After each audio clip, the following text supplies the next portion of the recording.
Good afternoon. Thank you for being here today. My name is Nicole Dougal. I'm here to discuss how companies like Monsanto's get to misrepresent food and they get away with it. Have you guys ever gone to the grocery store and you realize that the labels say all natural, no preservatives, no additives, and we've thought to ourselves, well, this must be all natural, when in fact, they don't have to provide that. These foods actually contain GMOs. GMOs are genetically modified organisms. This is when they've been engineered and altered for growth.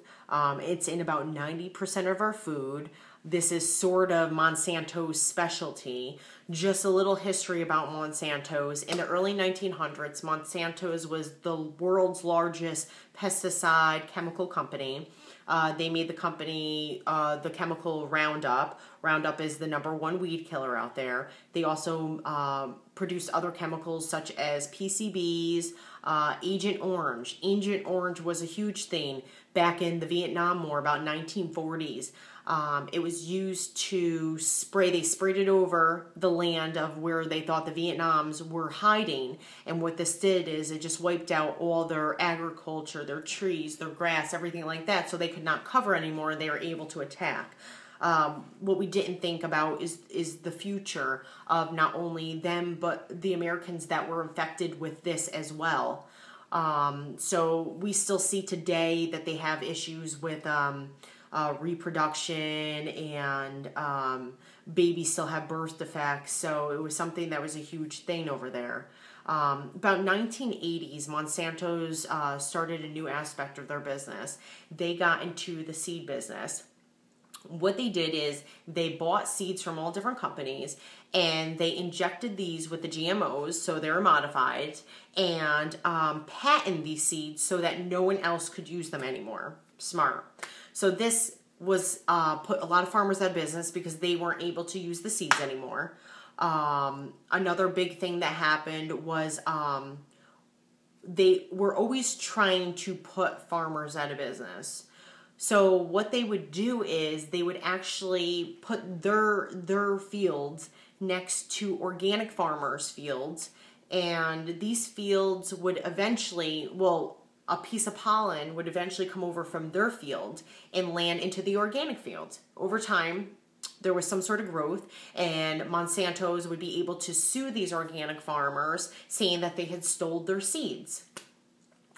Another thing, and there were several cases of where this happened. They actually have a whole campaign on how they get farmers out of business. Another thing, back in Anniston, Alabama, there was this gentleman, and his brother was like 17 years old, died of brain cancer and tumors at 17 years old.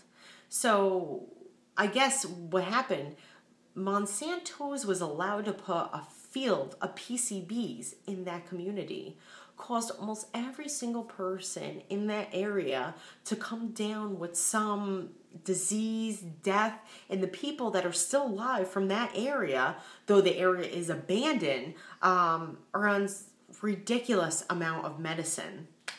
Another thing that's pretty interesting is Monsanto's. So how do they get away with it? What is their connection to the government? How does that work?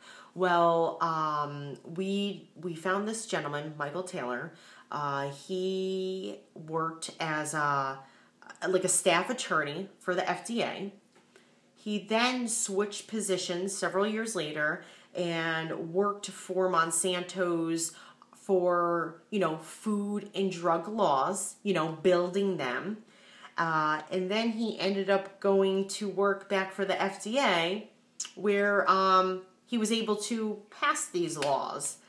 How convenient. We see the pattern there. Seeing about 10 cases. Actually, if you pull up Food and Drug Administration, you will actually see a list of all their clients who have worked for Monsanto's and now they're in the drug business. Just a bunch of other things. So the FDA is okay with this. They discussed that it was more of a political, it was a political decision versus environmental. Who cares about the environment? So that was allowed. A few other things is that they also still have, it's called the bovine growth hormone. This is actually still found in our milk today. This causes all sorts of reproduction issues, miscarriages, anything like that. So we've seen several signs of this in, well,